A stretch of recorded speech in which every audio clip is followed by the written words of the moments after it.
I would like to lead this segment with probably one of the most depressing stories that I've heard this week.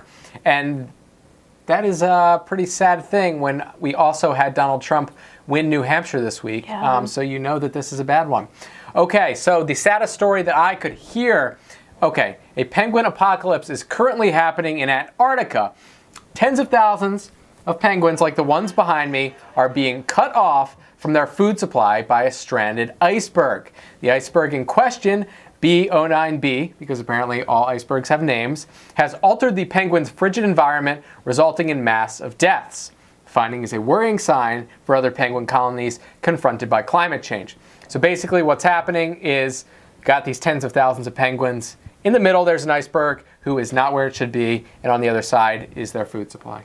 Icebergs keep messing stuff up. Titanic. First the Titanic, now these penguins. The penguins. I could care less about the Titanic, honestly. Like, humans, we have a lot of humans. We're good on humans, but penguins...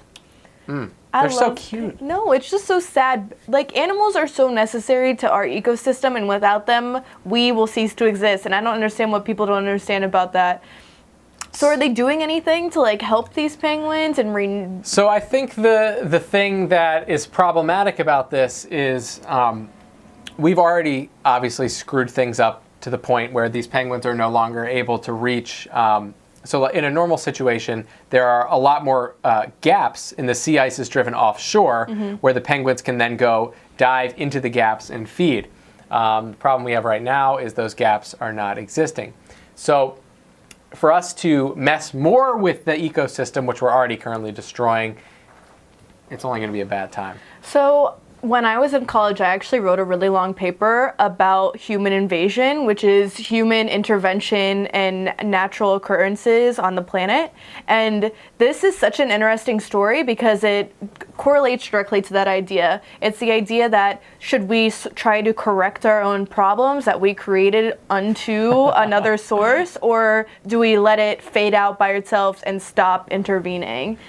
What do you... Well, you wrote the paper. No, so it was what does your paper just say? Your paper, the conclusion is this is a problem. It was really frustrating to write because there's no right or wrong answer, and you can't tell the future about things that's going on. And one of the most interesting things I learned from writing that paper is the fact that in Antarctica, when we first started exploring there, we had little settlements that were going on where scientists would live for a few months at a time, and they wouldn't have anywhere to put waste. So they would just put it at the very edge of the ice, like the glacier, and wait for it to melt into the ocean.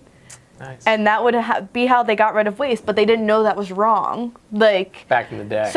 But we're still back in the day in comparison to where the future is going to be, so who knows what we're doing now to destroy everything. Then. So, I don't know, this story just puts it back all into perspective and out of my little sphere of knowledge. Yeah, it's sad. I mean, the one thing I want to say is, like, based on your paper, first of all, what did you study in college that made you write that paper? It was English, but it was a science writing class, so we incorporated science. Second thing is, it's like, I don't know if you've ever tried to cut your own hair. No, that's terrifying. Well, sometimes when you cut your own hair, you screw it up, and then you think that if you just cut it more, that'll look better. It's like that with eyebrows. Yeah, then you end up with no eyebrows. Perfect example. Same thing.